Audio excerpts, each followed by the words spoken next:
उसको ताजा किया जाता है। तो ये ताजा करने की, जैसे कोई चीज ठंडी हो जाती है तो फिर से गरमा लेते हैं, तरह ये स्त्री पुरुष जो है ये प्रेम को गरमाते रहते हैं। अविश्लेषा सदर्पघ्नः उपारमत।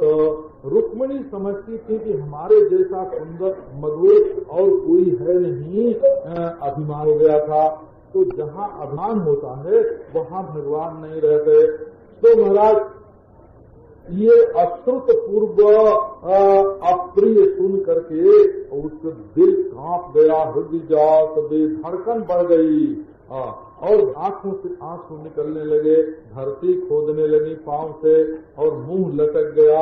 और महाराज थोड़ी देर में तो उनके हाथ से पंखा गिर पड़ा और धरती पर शरीर काट। तो भगवान श्री कृष्ण ने झट उतर करके और चतुर्भुज हो गए और दोनों हाथ से उनको उठा लिया गोद में। एक हाथ से उनके बाल संवारने लगे और एक हाथ से उनका मुंह पोंछ लिया। अब तो महाराज आंसू झरझर आंसू, सारा श्रृंगार बिगड़ गया और उनका वक्षस्थल सूख गया। एक बात यहाँ कही गई है, उनकी आंख से आंसू तो गिरे परंतु महाराज मिनटों में ही उनका वक्षस्थल सूख गया। अनन्य विषयाम सती। अब तो महाराज वो तो समझाने बुझाने में, मनाने में बड़े शांतज्ञ निपुण हैं। पहले वो ब्रज में ही खूब मना है ना, ब्रज में ही मनाते मनाते इसमें बड़े निपुण हो गए हैं। तो बोले अरे राम राम राम, ये क्या हुआ? मैंने तो तुमसे छेड़छाड़ की थी, श्रील्याचरित मंगल है, हमने तो छेड़छाड़ की थी। मैं चाहता था कि प्रेम के क्रोध से तुम्हारे होठ फड़कें और उनको मैं देखूं, और तुम्हारी आंखें तीखी हों तो उनको देखूं, लाल लाल आंखें, और मैं टेढ़ी भावों को देखना चाहता था। ये क्या हुआ? राम राम राम, तुम समझती नहीं हो। अब जब समझ गई वो कि ये तो केवल छेड़छाड़ है, तब जरा शांत हुई और फिर तो बड़े प्रेम से श्री कृष्ण की ओर देख के बोली कि ठीक है महाराज, हम आपके योग्य कहाँ हैं, कहाँ आप परमेश्वर, कहाँ मैं प्रकृति, और सचमुच ही आप बाह्य बहिर्मुखता के भय से अंतः समुद्र में शयन करते हैं और दुष्ट इंद्रियों के साथ आपका विग्रह ही है। जो आपके चरणों में प्रेम करते हैं उनको भी संसार की कोई नहीं चाहिए वस्तु, आपके सिवाय कुछ है नहीं, तो अकिंचन तो आप होंगे ही, और आपके भक्त लोग ही सब कुछ छोड़ देते हैं। आप संपूर्ण पुरुषार्थों के धर्म अर्थ काम मोक्ष आप में ही निवास करता है। आपके लिए लोग सब कुछ छोड़ देते हैं। बड़े बड़े महापुरुष आपकी महिमा को जानते हैं। अरे आपने तो धनुष की एक टंकार की थी और सब के सब महाराज जो दुश्मन हैं वो पराजित हो गए। ये क्या कहते हो कि उनके डर से मैं समुद्र में आया? बड़े बड़े महापुरुषों ने, ये पृथु ने, अंग ने, बड़े बड़े नाहुष ने, ये सब के सब ने आपका भजन करने के लिए बड़े बड़े राज्य छोड़ दिए। तो मैंने तो समझ बूझ करके आपसे विवाह किया है और जन्म जन्म आपके चरणों की ही शरण हमको मिलती रहे। और महाराज वे राजा जो स्त्रियों के संग, जिनमें पुष्प ही नहीं है, स्त्री जो है वो बहादुर आदमी को पसंद करती है, वो मैं पे करने वालों को पसंद नहीं करती। जो अपनी स्त्रियों के सामने गधे की तरह भार ढोने वाले हैं, गाय हैं, घोड़े हैं, नारायण, जो बिल्ली की तरह महाराज म्याऊं म्याऊं करने वाले हैं, सेवक, अरे मैं ऐसे पुरुषों को कौन भजे, ऐसे पुरुष से विवाह कौन करे? नारायण सुरच्युत नृपा भवतोपदिष्टा स्त्रीणाम गृहेषु खरगोस्व विदाल भृत्या जत्कर्ण मूल मरिकर्षणोपजाया दुष्मत कथा मृद विरिंच सभासु गीता। ये मर्द में क्या रखा है? पुरुष पुरुष लोग बोलते हैं। अरे ऊपर जैसे स्त्रियों के शरीर की निंदा आती है ना पुराणों में, वैसे पुरुष के शरीर की भी निंदा आती है, क्योंकि शरीर तो दोनों का एक तरीका ही होता है। ये देखो चमड़ी, हे भगवान दाढ़ी मूछ, है ना, ये कोई अच्छी चीज हमने देखा हो, है ना, दाढ़ी तो बढ़ी हुई है और लेके नन्हे से बच्चे को महाराज प्यार कर रहे हैं, अब वो रोज आने तो कहते हैं चुप हो जा चुप हो जा। अब वो बाल तो गड़ता है उनका, है ना, उनके दाढ़ी के कड़े कड़े बाल कोमल बच्चे के शरीर में गड़ रहे हैं और वो बेचारा रो रहा है और वो कहते हैं वो क्या करेगा, बाल तो गड़ाते जा रहे हैं। तो ये महाराज ये दाढ़ी मूछ रोआ नख केस से बंधा हुआ मांस हड्डी खून कृमि विष्ठा कफ पित्त बात का ये जिंदा मुर्दा और इसको अपना पति समझ करके ये स्त्री जो है जो भजन करती है वो कौन? बोले कि जिसको श्री कृष्ण तुम्हारे चरणारविंद की गंध नहीं मिले। लोग कहते हैं कि पुराणों में स्त्रियों की बड़ी निंदा है और पुरुषों की नहीं, तो याद कर लेना, इसको नोट कर लेना, है ना। शरीर तो शरीर ही है, चाहे वो स्त्री का हो चाहे पुरुष का हो, हमको तो आपका चरणारविंद चाहिए महाराज। आपने जो छेड़छाड़ में बात कही वो भी हमको जच गई महाराज, क्योंकि किसी किसी स्त्री की बुद्धि ऐसी हो जाती है तो वो तो असती है, पतिव्रता नहीं है, वो लोक परलोक बिगाड़ने वाली है। भगवान ने कहा कि तुम ठीक कहती हो देवी जी, असल में तुम्हारे हृदय में कितना प्रेम है ये लोगों के सामने प्रकट करने के लिए ही मैंने ऐसा कहा। तुमने तो हमारे लिए बहुत बहुत कुछ किया है, तुम्हारी जैसी प्रेमिका घर में और कोई नहीं है। देखो हमने तुम्हारे भाई को कुरूप कर दिया और ब्याह के दिन और जुए की गोष्ठी में बलराम जी ने उसको मार दिया, फिर भी तुमने कुछ नहीं कहा। हमसे कितना प्रेम है तुम्हारा। तो जब तुमने तो मेरे लिए दूत भेजा था और मेरे मिलने की संभावना कम होने पर तुमने शरीर छोड़ने का संकल्प कर दिया, तो हम तुम्हारे प्रेम का अभिनंदन करते हैं। इसमें बात यह है कि एक तो है सब पत्नी भगवान की द्वारका में और एक है रुक्मिणी और एक है गोपियां। तो इनका तुलनात्मक विचार जब करते हैं तो ये लगता है कि जितनी पत्नियां हैं उनको मन से ही और पत्नियों को वियोग का उदय होता है।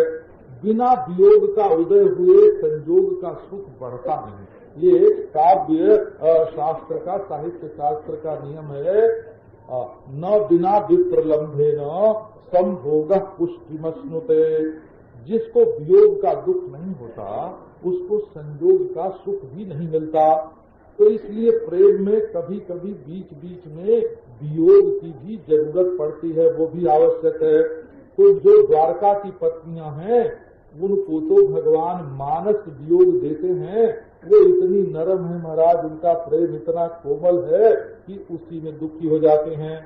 परंतु रुक्मिणी का मन इतना प्रौढ़ है, इतना प्रबल है कि उनके मन में तो प्रेम कम होने की शंका आ ही नहीं सकती।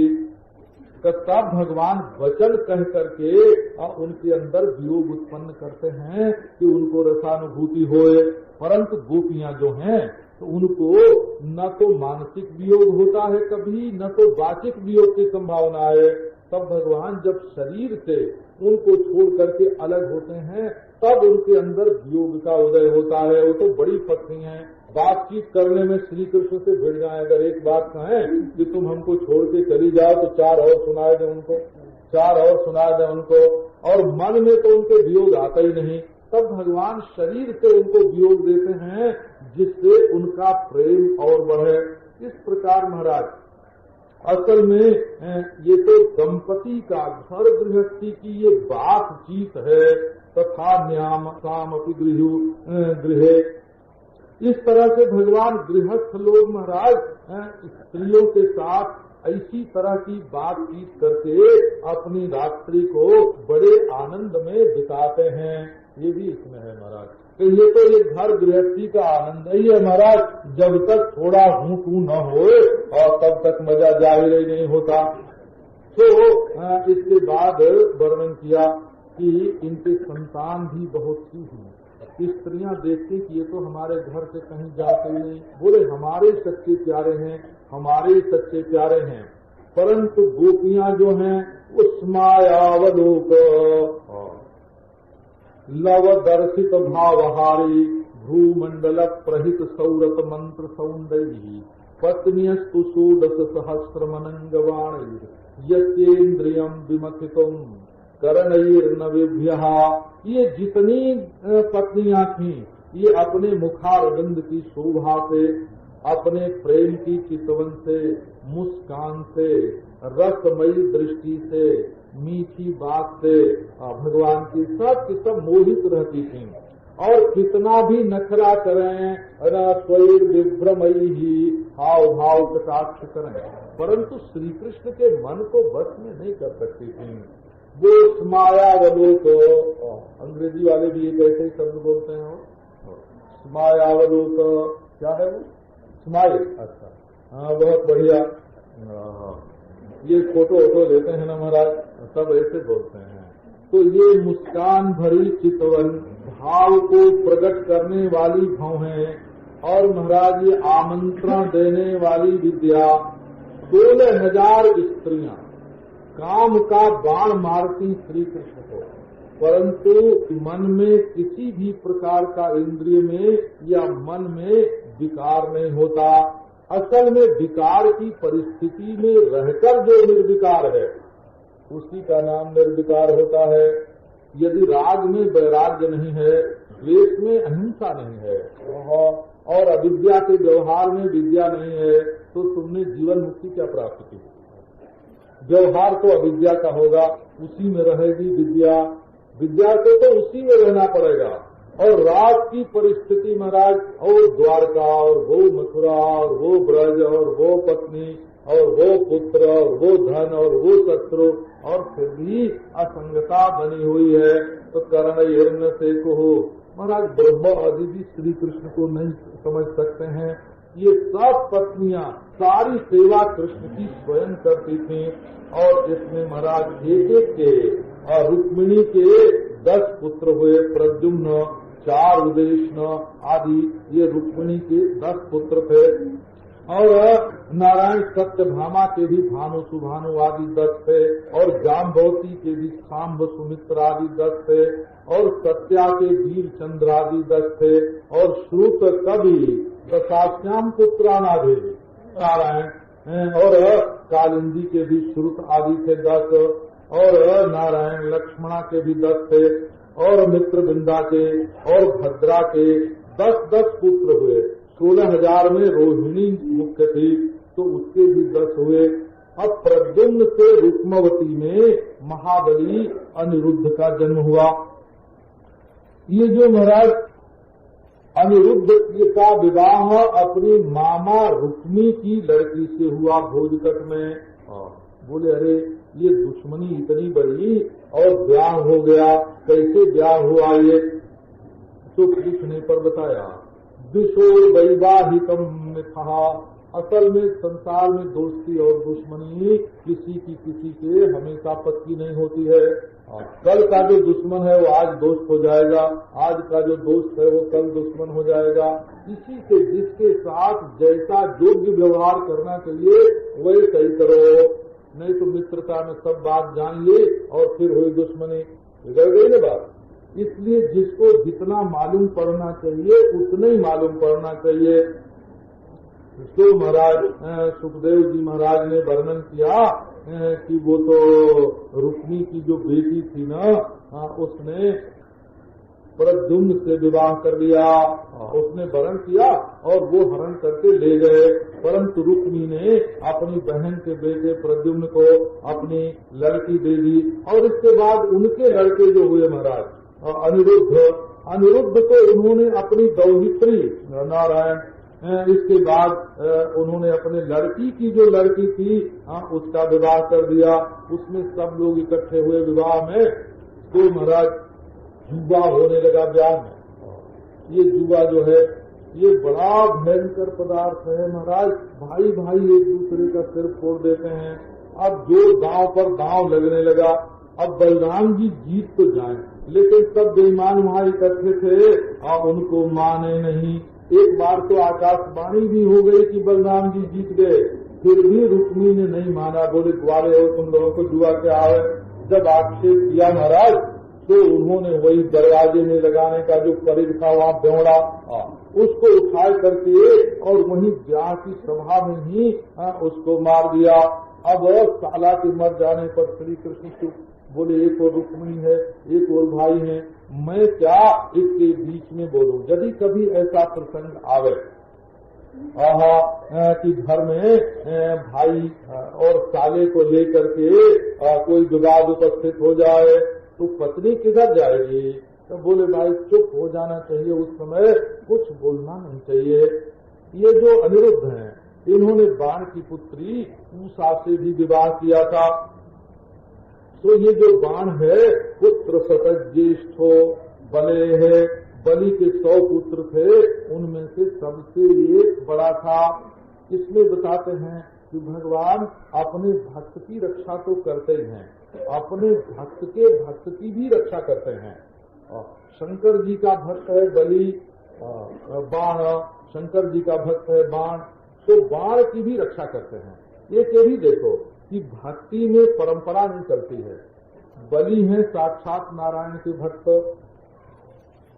प्रहलाद हैं नरसिंह भगवान के, विष्णु भगवान के भक्त, उनके बेटे जो विरोचन हैं वो तत्वज्ञानी हो गए निर्गुणिया, और विरोचन के बेटा बलि फिर नारायण के भक्त हो गए, और बलि के भक्त जो बाण हैं वो शंकर जी के भक्त हो गए। भक्ति असल में व्यक्तिगत होती है, वो कुल परंपरा से जो भक्ति चलती है वो कुल धर्म तो होता है, परंतु व्यक्ति के हृदय में जो भक्ति की अभिव्यक्ति है वो एक दूसरी चीज है। ये नहीं कि हमारे खानदान में ये है, वो तो कुल धर्म है, और कुल देवता का की पूजा करना चाहिए, कुल धर्म को मानना चाहिए। लेकिन जो भगवान से प्रीति है वो तो अपने हृदय में व्यक्तिगत होती है। अब ये बाण जो है महाराज भगवान का, शंकर जी का सेवक, देवता लोग उसके सेवक। एक दिन महाराज शंकर भगवान कर रहे थे तांडव नृत्य, तो ऐसा बाजा बजाया कि खुश हो गए, बोले वर मांग ले। अब तो महाराज उसने उनके चरण को छुआ और शंकर भगवान ने उसको जो 1000 भुजा दे रखी थी, उसने कहा महाराज जी आपने काहे को दे रखा है, ये तो हमारे लिए भार ही हो गई हैं, तो मुझसे युद्ध करने वाला कोई नहीं है, अब आप ही न हमसे थोड़ा लड़ लीजिए। और महाराज उन्हीं की दी हुई भुजा, ये महाराज कभी कभी चेलों को विद्या बता देते हैं ना, ऐसा देखने में आता है कि हमारी ही सिखाई हुई बात और ये भूल गए कि इन्होंने सिखाई है, भूल जाता है, और फिर लाके तर्क वितर्क के रूप में हमारी बताई हुई बात को हमारे सामने रख देते हैं, है ना। ऐसा महाराज शिष्यों में ऐसा होता है। तो महाराज ये बाण ने कहा कि शिव जी आप ही हमसे लड़ लीजिए। अब तो उन्होंने कहा बड़ा दुर्बुद्धि है भाई, बड़ा दुर्बुद्धि है, इसको एक झंडा दे दिया कि जब ये गिर जाए तब समझना कि लड़ने वाला आ गया, अब हम क्या तुमसे लड़ें।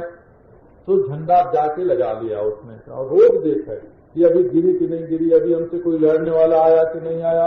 उसकी बेटी थी उषा, उसको आया स्वप्न, स्वप्न में अनिरुद्ध के साथ वो मिल गई। अब तो कभी देखा नहीं सुना नहीं, ये कौन है। मंत्री से कुंभांड, उनकी पुत्री से कुंभांड की पुत्री चित्रलेखा से उसने बनवाए चित्र, और उसने चित्र बना बना के जो दिखाया सो कृष्ण पक्ष आया। अब प्रद्युम्न आए महाराज, अनिरुद्ध को देख करके तो बोल पड़े बस यही है यही है। और ये सब महाराज पुत्रियां जितनी हैं ये बड़ी बड़ी होती थी और सब बात समझती थी, क्योंकि लड़की के ब्याह के लिए जरा उसकी योग्यता का व्यक्ति मिलना चाहिए, इसमें हो जाती है देरी। तो महाराज और नारायण, अब तो उसने जो चित्र बनाए उसमें आ गया अनिरुद्ध का चित्र, उसने बता दिया कि यही है। अब महाराज देखो ये लीला कि जिस द्वारका पर रक्षा का काम करता है चक्र, वहाँ चित्रलेखा चली गई और जा करके मैं पलंकी महाराज उठा के ले आई। हमारे बाबा अब कहते थे कि सिवाय वैष्णव के दूसरे को चक्र द्वारका में प्रवेश नहीं करने देते। तो जब ये गई तो इसने भी तिलक लगा लिया, है ना। ओहो, तिलक लगा के बाबा हमारे बताते थे कि जब चित्रलेखा घुसी द्वारका में तो तिलक लगा के घुसी, चक्र देखा कि अरे ये तो कोई वैष्णव है, तो उसको रोका नहीं। ऐसे हमारे पितामह कथा करते थे, तब बोला करते थे। तो महाराज बाद में भी अभी देखो बेट द्वारका में हम लोगों के बचपन तक ये नियम था कि जो जाए उसको वो छापा तिलक लगाए के सब दर्शन करने के लिए जाने देते थे। अब भी महाराज थोड़े दिनों तक वो पानी से लगा देते थे, अब वो भी कट गया। अब तो हम लोग ऐसे ही चले जाते हैं। हाँ, परंतु बिना वैष्णव हुए द्वारका में प्रवेश नहीं। अब क्या है, वो तो उठाए के लिए आई चित्रलेखा उनको, और बड़ी आनंदित हुई उषा। अब रात दिन महाराज दोनों एक महल में छिपके रहे, और बाहर बाप को पता नहीं, भाई को पता नहीं। तो जो पहरेदारों ने देखा तो राजा से बाण से कहा कि आपकी कन्या में कोई दोष आ गया है महाराज, आप स्वयं जांच कीजिए, हम कैसे बोलें। अब वो गए महल में और देखते हैं तो महाराज वहाँ तो जमा हुआ है, और वो क्या जो शतरंज, वहाँ कुछ शतरंजी जमी हुई है, उनकी लड़की, और ये महाराज बिना माने हुए दवाई, मान न मान मैं तेरा मेहमान, घर में घुसे हुए। तो उसने घेर लिया कि इनको पकड़ लें, परंतु वो तो लेके बेवड़ा खड़ा हुआ महाराज, बड़ा भारी बहादुर। बाण तो वो महाराज लोहे के चने चबवाए दिए उसने, अंत में नाग पास से उसने बांधा। अब उषा बिचारी रोने लगी, हाय हाय हमारे प्यारे बंधन में पड़ गए, पर चुप रहे। तो महाराज इन्हीं दिनों में नारद जी पहुंच गए। कहाँ? द्वारका। बोले कि प्रभु एक बात तुम बताओ, तुम्हारे यहाँ कोई रजिस्टर बाल बच्चों का है कि नहीं? हाजिरी ली जाती है कि नहीं ली जाती? अब महाराज सोचो 16,108 पर पट रहा है, और उनके 10-10 बेटे, जिनकी तो आप लोग कर लेना। अब ये महाराज नाती का काम था ना, तो सबके नाती भी तो होंगे ना। तो यदि हाजिरी न ली जाए सबकी कि कौन घर में है कौन नहीं है, तो पता ही कैसे चले, है ना। अब तो बोले कि 4 महीने से अनिरुद्ध गायब है तुम्हारे यहाँ से, और घर में किसी को मालूम नहीं है कहाँ गया, किसके जिम्मे है वो। बताया कि कैद में है वो बाढ़ के। अब तो महाराज जदुवंशियों को बड़ा गुस्सा है, और उन्होंने तुरंत चढ़ाई बोल दी, और बाण की नगरी पर जा करके महाराज वो युद्ध हुआ, ब्रह्मास्त्र का ब्रह्मास्त्र से, वायव्यास्त्र का वायव्यास्त्र से। स्वयं शंकर भगवान बाणासुर की ओर से लड़ने के लिए अपना दल बल लेकर के आए। तो भगवान ने सोचा कि बाबा अब इनसे लड़ने में पार कौन पाए, ये तो प्रलय के देवता। तो उन्होंने एक ऐसा शस्त्र छोड़ा कि जैसे बड़े बूढ़े लोग पहले से मलते थे ना, बाएं हाथ पर तमाकू और दाहिने अंगूठे से मल रहे हैं, वैसे शंकर जी महाराज को बारंबार जमाई आने लगी, और वो मौज में बैठ गए, और लड़ने का उनको नाम ही ना है ना। लड़े नहीं, गिरिशम जृम्भणास्त्रेण जृम्भितम, बारंबार जमाई आने लगी। और इधर कृष्ण भगवान ने बाणासुर की सेना को मारना शुरू कर दिया। अब भगवान क्या करें कि जितने बाण उठावे बाणासुर भगवान काटने लग गए। तो उसकी माता जो है वो बीच में आ गई। उसके आने से भगवान ने उसके पुत्र के प्राणों की रक्षा कर दी, क्योंकि वो नंगाई दौड़ के अपने पुत्र के मोहबस नंगी ही आ गई थी उनके सामने। सो महाराज भगवान ने उधर देखना बंद कर दिया। अब बाण जो है रथ वस्त्र सब नष्ट हो गया था, भाग करके गांव में गया। और इधर नारायण, इधर माहेश्वर ज्वर और वैष्णव ज्वर, एक बुखार वो होता है जो भीतर से बाहर आता है, और एक बुखार वो होता है जो बाहर से भीतर जाता है। पहले पांव गर्म हुआ और फिर सारा शरीर गर्म हो गया, और महाराज पहले दिल में गर्मी मालूम पड़ी और हाथ पांव ठंडे हुए, और बाद में वो बुखार जो है वो बाहर निकल आया। तो ये माहेश्वर ज्वर और वैष्णव ज्वर दोनों आपस में लड़ने लग गए। अब तो महाराज वैष्णव ज्वर जो है वो माहेश्वर ज्वर पर, जैसे महाराज रामादल है ना, कौन कौन दल वैसे रामादल और शंभू दल।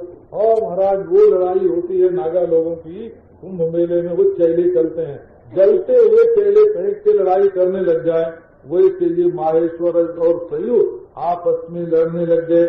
परंतु महाराज वैष्णव ज्वर जो है वो तो जीत गया सयु ज्वर को।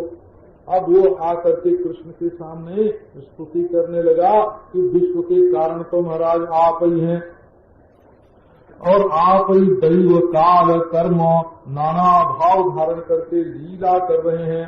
भगवान ने कहा कि प्रसन्न हूँ मैं तुमसे, अब तुम हमारे वैष्णव ज्वर से डरो मत, और हमारे तुम्हारे संवाद का जो स्मरण करेगा उसका बुखार उतर जाएगा। इसके बाद महाराज अब बाणासुर जो है वो हजारों बाहों में अस्त्र लेकर के आया और उनके ऊपर छोड़ने लगा। तो भगवान श्री कृष्ण ने कहा कि भाई जब पेड़ में बहुत सी डालियां हो जाते हैं तब उसका फलना फूलना जरा कम हो जाता है। तो उठाया अपना चक्र और जैसे माली पेड़ की छोटी छोटी डालियों की छटनी करे, ऐसे बाणासुर के बाहों की छटनी करने लगे। अब नारायण, अब तो शंकर जी दौड़े, बोले प्रभु ये तो हमारा भक्त है, तुम तो साक्षात पर ब्रह्म परमात्मा हो, ये विराट जगत जो है ये आपका स्वरूप है और आप ही ये सब को अहंकार से ढके हुए होने पर भी आत्मा ब्रह्म के रूप में आप ही सबको प्रकाशित करते हो। आपकी माया से ही सारी सृष्टि मोहित है। तो जो आपके चरणारविंद का भजन नहीं करता वो मूर्ख है, वो अमृत छोड़ करके विष का भोजन करता है। हम सब आपके चरणों में प्रपन्न हैं, तो आप इस हमारे प्यारे भक्त की रक्षा करो महाराज, क्योंकि हमने इसको अभय दान दिया है और आपके प्रहलाद जैसे भक्त हैं वैसे आप इसको भी अपना भक्त समझो। भगवान ने कहा कि शंकर जी आप जो कहते हैं सो ही ठीक है, मैं भी ऐसे ही निश्चय कर चुका हूँ, क्योंकि ये प्रहलाद के वंश में पैदा हुआ है और मैंने प्रहलाद को वर दे दिया है कि तुम्हारे वंश के किसी व्यक्ति को मैं मारूंगा नहीं। तो मैं तो केवल अभिमान तोड़ता हूँ। भगवान किसी वस्तु का नाश नहीं करते, क्योंकि नाशतो विद्यते भावो नाभावो विद्यते तथा। असत जो वस्तु है उसका कभी जन्म नहीं होता और सद वस्तु जो है उसकी कभी मृत्यु नहीं होती। तो न सद वस्तु का जन्म और मरण है और न असत वस्तु का जन्म और मरण है। तब जन्म मरण है किसका, सत का कि असत का? बोले दोनों का नहीं है। जिसका जन्म नहीं उसका मरण है कि नहीं? जब पैदा ही नहीं हुआ तो मरेगा कहाँ से, और मरेगा नहीं तो पैदा कहाँ से होगा? तो न सत का जन्म मरण है न असत का जन्म मरण है, न माया का जन्म मरण है न ब्रह्म का जन्म मरण है। तब बोलिए जन्म मरण है क्या? तो ये तो बिल्कुल अनिर्वचनीय है। अनिर्वचनीय है माने जन्म मरण माया मात्र है। ये बात महापुरुषों ने देख ली है। सो नारायण ये तो माया का ही सारा खेल है और भगवान किसी को मारते नहीं, सबको प्रकाशित करते हैं। तो अब चतुर्भुज मैं हूँ शंकर जी और ये भी चतुर्भुज रहेगा और ये आपके पार्षदों में मुक्त होगा और अभय हो जाएगा। अब तो उसने नमस्कार किया भगवान को और घर में से महाराज ऊषा को सजा कर संवार कर और अनिरुद्ध का खूब आदर सत्कार करके संवार के सजा के और रथ पर वर वधू दोनों को बैठाया और बड़ी भारी महाराज लेकर के दहेज की सामग्री उनको दी और आगे आगे वर वधू और पीछे पीछे जदुवंशियों की सेना और सब के सब द्वारका में आ गए। अब महाराज इस अध्याय का पाठ करने से मनुष्य की जीत तो होती है, बुखार उखार हो शरीर में तो वो भी दूर हो जाता है। आगे कहते हैं, आगे वर्णन करते हैं कि राजा नृग जो है वो गिरगिट है। इसका वर्णन यह है, देखो भक्त के संबंध, भक्त को ये बात समझनी चाहिए कि भक्त का आश्रय भगवान है। सर्वधर्मान परित्यज्य माम एकम शरणम व्रज। धर्म का आश्रय नहीं लेना, ईश्वर का आश्रय लेना। क्योंकि धर्म अपने पौरुष से संपन्न होता है और शरणागति जो है ये भगवान का बल है, प्रमेय का बल है। ये तो निर्बल के बलराम। धर्म बल से संपन्न होता है और शरणागति अपनी निर्बलता और भगवान के बल की प्रधानता से होती है। अब राजा नृग जो थे महाराज, उन्होंने बड़ा भारी दान किया, दान का बड़ा भारी भरोसा धर्माश्रय तो लिया, परंतु भगवान का आश्रय नहीं लिया। यदि भगवान की भक्ति छोड़ करके कोई धर्म करता है तो उस धर्म में यदि थोड़ी भी गलती हो जाए तो वो सिर पे सवार हो जाती है। महाराज होम करते समय, ये मंत्र ब्राह्मण लोग बोलते हैं, होम करते समय तो वैसे भी बोलते हैं, सब आग वज्रो, गलती हो जाए बोलने, ये धुआं लगता है यज्ञ में, वो धुआं लग जाए जजमान की आंख में और आंसू आवे तो उसका प्रायश्चित करना पड़ता है। हे भगवान, और ब्राह्मण देवता होम करते समय बायां घुटना न गिरा के पापित वाम जानू की जगह दाहिना घुटना गिरा दे तो वो भी प्रायश्चित हो जाता है। तो ये यज्ञ में धर्म में चूंकि अपने पौरुष से अपने बल से संपन्न होता है, इसलिए उसमें नारायण उसमें बड़े बड़े दोष होते हैं और बड़े बड़े प्रत्यवाय होते हैं। परंतु भगवान के आश्रय से भगवत बल से जो काम किया जाता है उसको भगवान संभाल लेते हैं। मृग ने किया बड़ा भारी धर्म किया, इसमें कोई संदेह नहीं, लेकिन एक उनसे हो गई त्रुटि, गलती। वाल्मीकि रामायण में ये कथा बड़े विस्तार से है, बाले कांड में है। और क्या गलती उनसे हुई कि प्रमाद हुआ पहले तो, दूसरे की गाय आके अपनी गाय में मिल गई और वो पहचान न सके कि ये मेरी है कि दूसरे की है, तो प्रमाद भी पाप है। आखिर ऐसी भूल क्यों करी उन्होंने? जब दान करना था तो सावधान रहना चाहिए था, एक बात। दूसरी बात ये हुई कि जब दोनों ब्राह्मणों में लड़ाई हुई कि गाय मेरी की तेरी, तो दोनों न्याय के लिए उनके दरवाजे पर आए। राजा का काम है कि झटपट न्याय कर दे, लटकावे नहीं न्याय में। न्याय देने में विलंब जो है ये राजा के लिए बड़ा भारी पाप है, अपराध है, ये तो प्रत्यक्ष। ये नहीं कि वर्षों तक लटके हुए हैं, अभी मुकदमा का नंबर ही नहीं आया, तो नहीं, ये तो राजा के लिए महाराज बहुत ही, जब न्याय नहीं मिलेगा प्रजा को और जल्दी नहीं मिलेगा तो वो अपनी उन्नति कैसे करेंगे। इसलिए महाराज वो ब्राह्मण कहे कि गाय मेरी, बोले हाँ महाराज, तब वो ब्राह्मण कहे गाय मेरी का हाँ महाराज, है ना। अब दोनों ओर सिर हिलाने गिरगिट की तरह, दोनों को आया क्रोध, बोले जाओ गिरगिट हो जाओ। अब वो कुएं में पड़े हुए त्रिकलाश गिरगिट बन सकते। तो ये बड़े बड़े जो राजकुमार लोग हैं महाराज, 70 बरस के राजकुमार, 80 बरस के राजकुमार, ये सब पहले खेला करते थे। हमने तो काशी में 70-70 बरस के कुंवर साहब देखे हैं, है ना, उनका नाम है कुंवर साहब, और हैं 70 बरस के।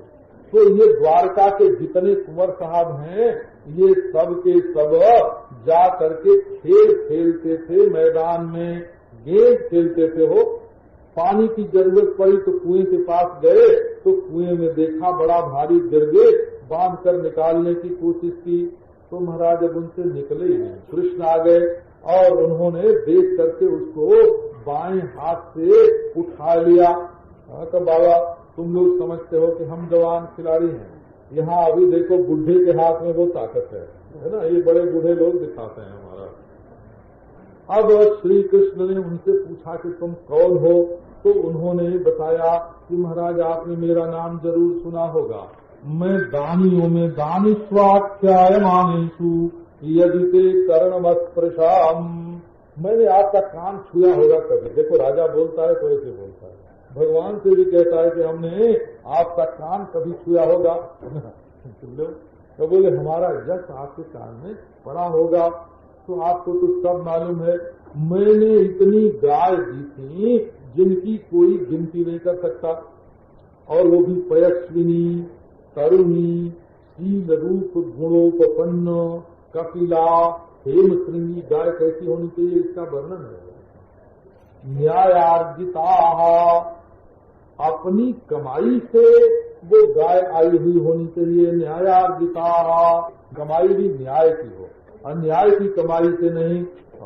अब तो महाराज खूब श्रृंगार करके और अच्छे अच्छे ब्राह्मणों को दी महाराज, गरीबों को भी दी, विद्वानों को भी दी, सदाचारियों को भी दी, सब तरह के ब्राह्मणों को, जवान ब्राह्मणों को दी, श्रेष्ठ ब्राह्मणों को दी और उनके साथ और बहुत कुछ दिया। तो महाराज ये नारायण 2 ब्राह्मणों में लड़ाई हो गई और उन्होंने मुझे अंत में साथ दे दिया कि तुम गिरगिट हो जाओ। तो आपने हमारा उद्धार किया, तो हम तो आपके चरणों में हैं। जबलपुरी में गया तो उन्होंने भी पूछा कि पहले तुम शुभ भोगोगे कि अशुभ, तो मैंने कह दिया अशुभ भोगूंगा।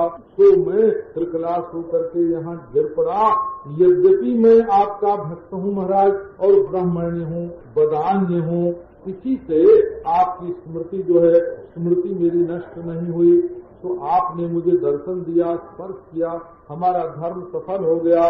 प्रभु अब हमको आप अनुमति दो कि हम स्वर्ग में जाएं। तो भागवत धर्म में ये प्रत्यवाय, ये भागवत धर्म का व्यतिरेक से बताया कि जो लोग भगवान के प्रति अपने धर्म को अर्पित करते हैं, भगवान को दान करते हैं, भगवान की सेवा करते हैं, सब प्रभु की सेवा है, उनका भागवत धर्म हो जाता है।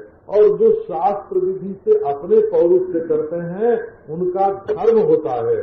तो धर्म की अपेक्षा भागवत धर्म में क्या सुगमता है, ये बात बताई। फिर भगवान श्री कृष्ण ने जो अपने परिजन थे उनको बताया कि देखो भाई, ये ब्राह्मण की संपदा अगर कोई अपने हाथ छिपा लेगा, दबा लेगा, तो उसका कल्याण नहीं होगा, क्योंकि ये तो विष है और विष को मिटाने का तो उपाय है, परंतु इसको मिटाने का उपाय नहीं है।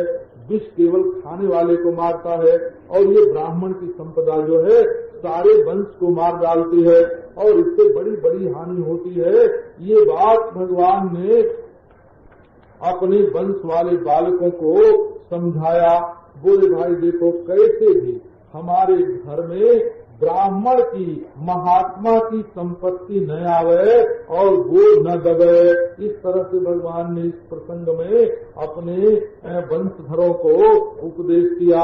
अब इसके बाद में नारायण बलभद्र की कथा आ गई।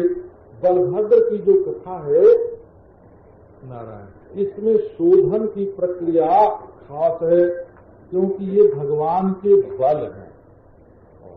भगवान ने जो संकर्षणात्मक शक्ति है सबको पकड़ रखने की, श्री कृष्ण है वासुदेव, ज्ञानात्मक शक्ति है।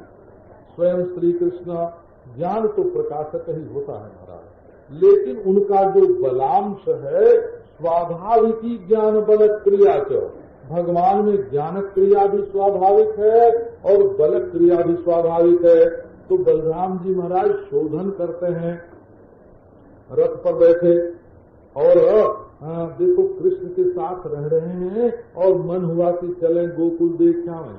अब वहाँ गोप गोपी मिले और सब बड़े आनंदित हुए और बलराम जी का स्वागत सत्कार हुआ।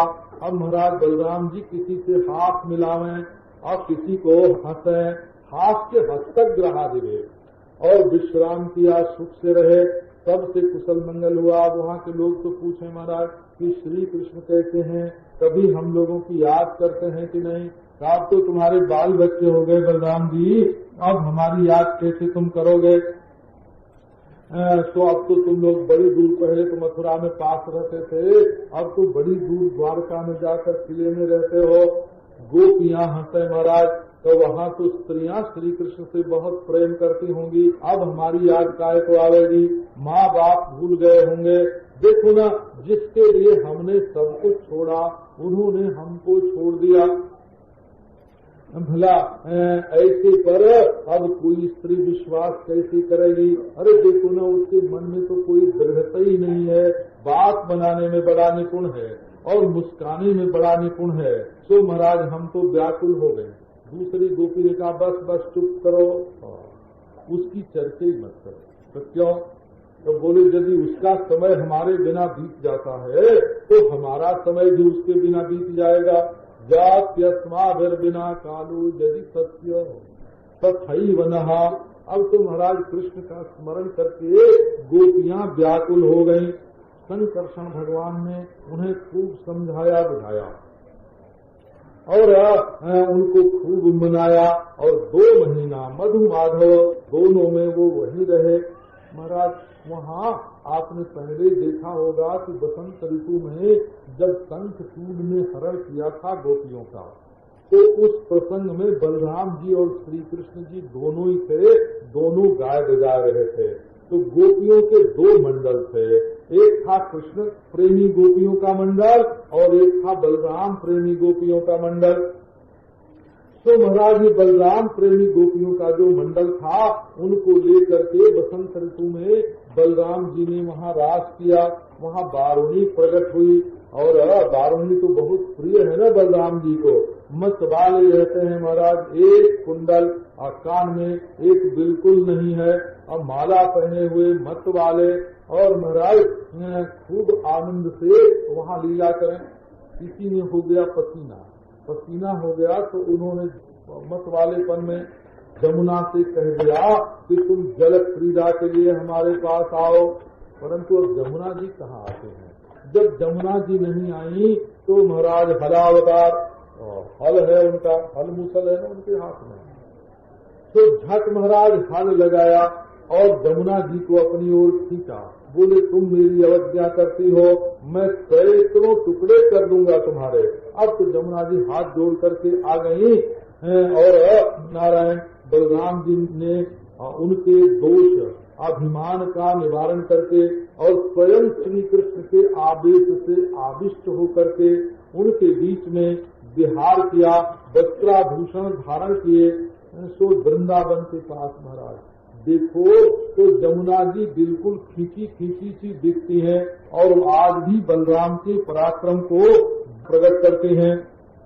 तो इस तरह बहुत दिनों तक बलराम जी वहाँ रह गए और ब्रजवासियों को उन्होंने बहुत आनंद दिया। अब आगे वर्णन करते हैं कि देखो एक बड़ी अद्भुत बात है, वो ये है कि यदि श्री कृष्ण से कोई प्रेम करे और श्री कृष्ण उसको मिल जाए तो इसमें कोई आश्चर्य नहीं है। लेकिन यहाँ तो ये कृष्ण पक्ष तो लेकर के आए महाराज, यदि कोई काम से, क्रोध से, लोभ से, मोह से, मद से, मात्सर्य से भी यदि श्री कृष्ण भगवान का चिंतन करे तो उसकी चित्तवृत्ति श्री कृष्णाकार हो जाती है और श्री कृष्ण उसको प्राप्त होते हैं। इसमें ये दृष्टांत के रूप में महाराज पौंड्रक का चरित्र बताया। पौंड्रक में मात्सर्य है, वो चाहता है कि हमारी प्रतिष्ठा हो, जस बढ़े, हमको लोग भगवान समझें, है ना। उसने भगवान होने का दंभ किया, मूल में मात्सर्य और किया दंभ, लेकिन उसको तो भगवान की प्राप्ति हो गई। ये बड़ा आश्चर्य महाराज, भगवान के साथ कैसा भी संबंध जोड़ो। तो जब बलराम जी चले गए नंद ब्रज में, तब करुष देश का जो राजा था तो उसने खबर भेज दी, द्वारका में दूत भेज दिया कि देखो जी तुम श्री कृष्ण नहीं, तुम साक्षात भगवान के अवतार वासुदेव नहीं हो। क्योंकि सब लोग उसी को कहते थे, जितने उसके पास चापलूस थे, हाँ हजूर थे, वो यही बोलते थे, तुम वासुदेवो भगवान अवतीर्णो जगतपति, तुम ही साक्षात भगवान हो, अवतार तो तुम ही हो। तो महाराज लोगों के कहने में आके वो अपने को अवतार मानने लगा और द्वारका में दूत भेज दिया। द्वारका में दूत में जाकर महाराज भरी सभा संदेश सुनाया कि वासुदेव भगवान तो मैं हूँ, तुम मेरा नाम छोड़ दो और जो हमारे चिन्ह तुमने धारण कर रखे हैं शंख चक्र आदि, उनको फेंक दो और मेरी शरण में आओ और नहीं तो युद्ध करो। अब उसकी ये दीन सुन करके महाराज दीन हाके, तो महाराज सब लोग हंसने लग गए। फिर हंसी वसी होने के बाद भगवान ने कहा कि जाके कह दो कि भाई हमने उनके चिन्ह तो धारण कर रखे हैं, परंतु उनको फेंके कहा, फेंकेंगे नहीं, जब वो मिलेंगे ना हमको युद्ध भूमि में, तो वहीं हम अपना चक्र गदा वदा जो है, चक्र है गदा है, वो उन्हीं के ऊपर फेंकेंगे, है ना, उन्हीं के ऊपर फेंकेंगे। उत्तरक्षे बुढ़ चिन्हानी जई स्वमेवं विकत्सते। तो महाराज उसी समय गीत जो है वो तुम्हें नोच डालेंगे। अब तो जा करके उसने कहा, और इधर श्री कृष्ण ने सोचा कि द्वारका में युद्ध जो है वो अपने नगर पर कभी नहीं होना चाहिए। यदि युद्ध करना हो तो शत्रु के नगर पर चढ़ाई करनी चाहिए। युद्ध की नीति ये है, युद्ध की नीति ये है महाराज की, उसके नगर पर चढ़ाई होनी चाहिए। और भी इसमें अनेक है, माने लोभ की क्रिया कहाँ होनी चाहिए, अपने घर में कि पराये घर में। बोले काम की क्रिया कहाँ होनी चाहिए, उसका भी विधान है। बोला शास्त्रों में सबका वर्णन है। काम की क्रिया पराये घर में नहीं होनी चाहिए। वो अपने घर की वस्तु है, पराये घर की नहीं है। नहीं तो पकड़े जाओगे, मारे जाओगे। हे भगवान, अब तो इन्होंने आक्रमण कर दिया। पौंड्रक ने सामना किया महाराज बड़ी भारी सेना लेकर के। काशीपति जो हैं, काशी नरेश, वे थे उसके मित्र, उन्होंने भी महाराज मदद की, बड़ी भारी सेना। अब वो जो नारायण आया, भगवान श्री कृष्ण अपना शंख चक्र तलवार गदा सारंगो श्रीवत्स लेकर कौस्तुभमणि बनमाला धारण किए हुए उसके पास आए, उसके सामने। अब देखा तो वो कैसा है, तो वो जैसे नट होता है न रंगशाला में, बिल्कुल वैसा, उसने भी वैसी वेशभूषा धारण कर रखी है। अब दोनों ओर से महाराज जो युद्ध हुआ, दोनों में दो दो बातें भी हुई। युद्ध करते समय लोग आपस में थोड़ी बहस मुबाहिसा भी हो कर लेते थे। कर ले, तूने कहा था ना कि अपना चिन्ह छोड़ दो, तो अब तेरे ऊपर धार डालता हूँ। तो महाराज उसको तो काट दिया उसका सिर, और काशीपति का सिर भी काट करके काशी के पास डाल दिया। इस प्रकार एवं मत्सरिणम हत्वा पौंड्रकम सतकम मरे। पौंड्रक में मात्सर्य दोष था, और इसी से वो श्री कृष्ण का चिंतन करता था, तो वो तो महाराज श्री कृष्ण को प्राप्त हो गया। स नित्यम भगवद ध्यान प्रध्वस्ता खिलबंधन विभ्रांश्चो हरे राजन स्वरूपम तन्मयो भवत। वो तो कृष्ण कैसे चलते हैं, कैसे बोलते हैं, कैसे शंख चक्र गदा धारण करते हैं, ये जो चिंतन करे तो सारा बंधन भगवद आकारता प्रकट हुई हृदय में, बंधन कट गए और वो तो तन्मय हो गया। अब महाराज ये सिर कैसा किसका, काशी के महल के पास गिरा तो हाय हाय होने लगी। अब महाराज इनका पुत्र जो था सुदक्षिण, उसने कहा कि हम ऐसा, काशी के पंडित हमारे पास बड़े बड़े तांत्रिक हैं, हमारे हाथ में अभिचार करावेंगे, पुरस्चरण करावेंगे। ये आप लोग इस बात की जानकारी पहले से प्राप्त कर लो कि ऐसे गंदे काम में और कभी हाथ नहीं डालना चाहिए। दूसरे को नुकसान पहुंचाने वाला अनुष्ठान कभी करवाना नहीं, अपनी भलाई करने वाला जो अनुष्ठान है वही करवाना। नहीं तो महाराज वो पलटता है तो करवाने वाले का ही नाश कर देता है।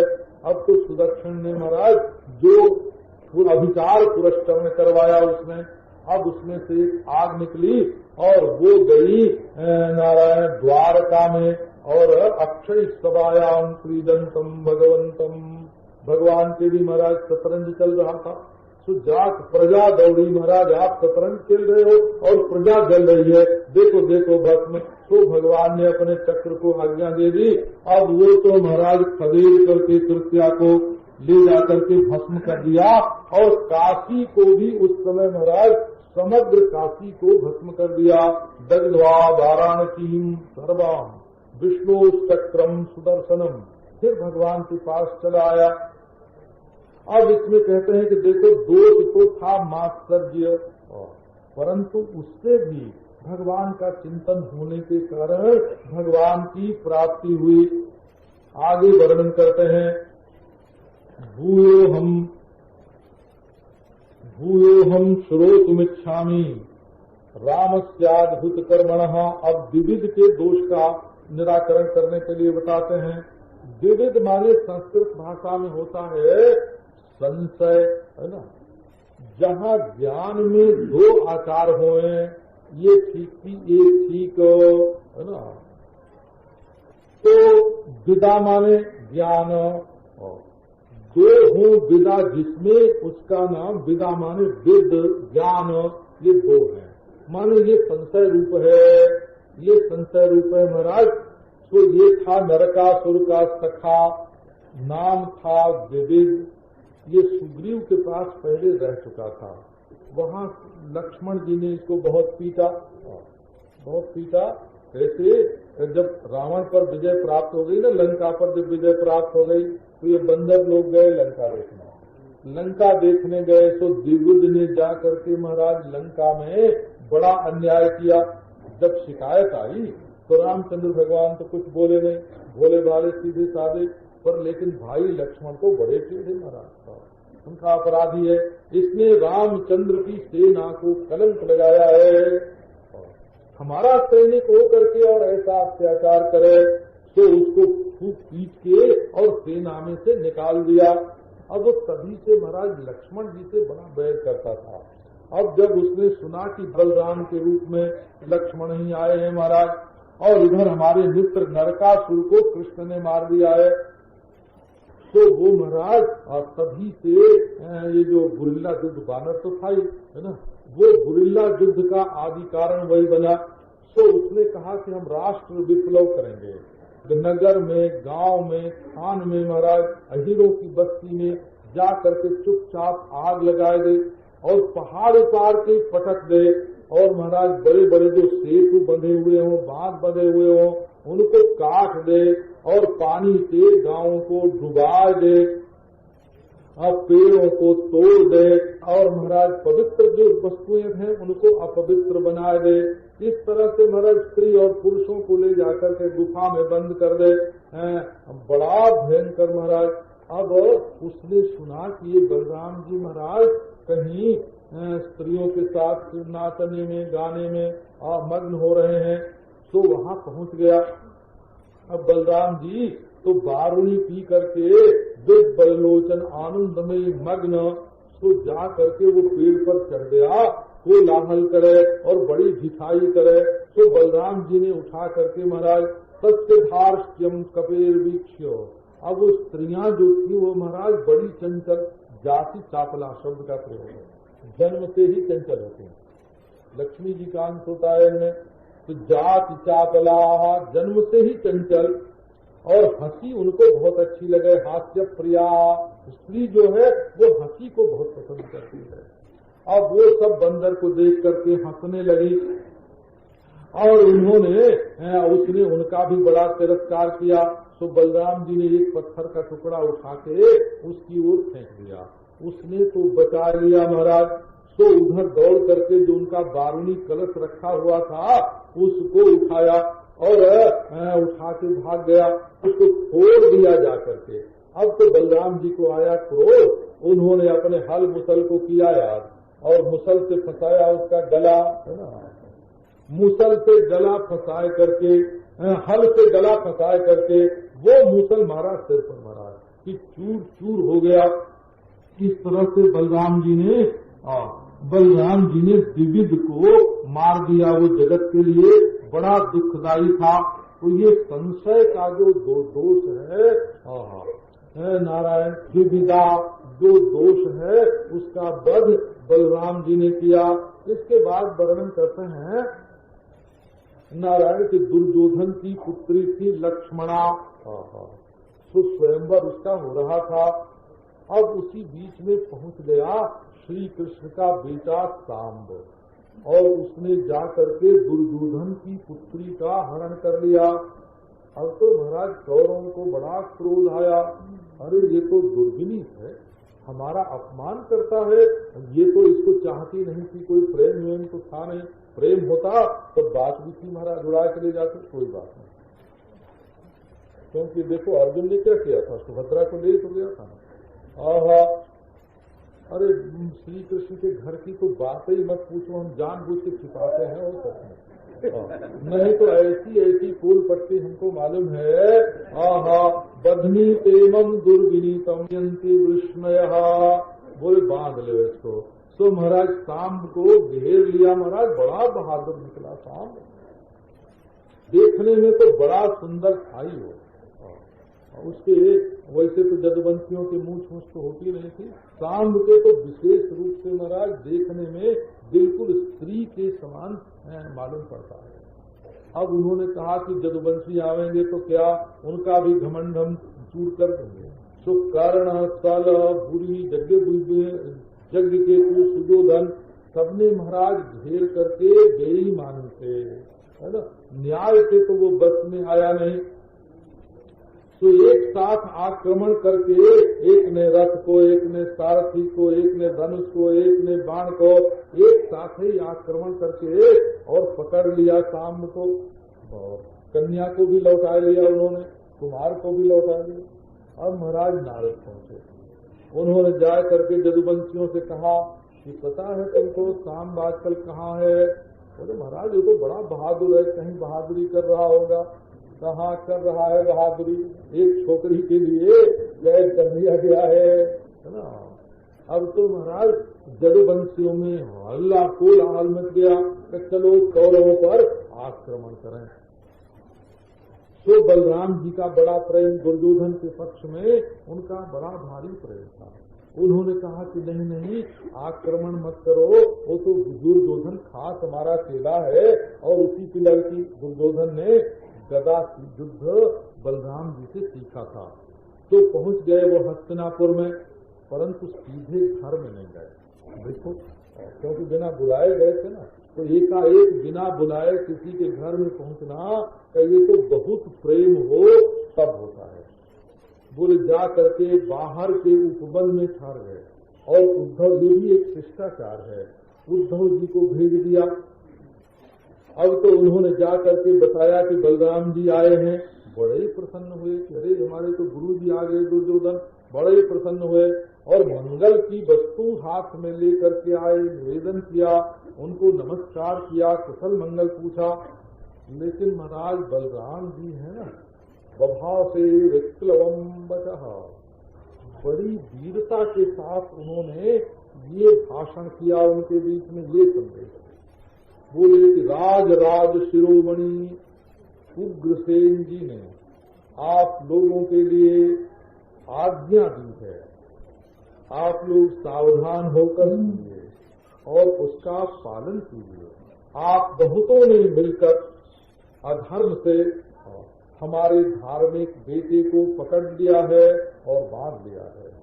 हम इसको क्षमा करते हैं, क्यों कि हम लोगों में मेल जोल बना रहे। न रहे आप छोड़ दीजिए और हम क्षमा करते हैं।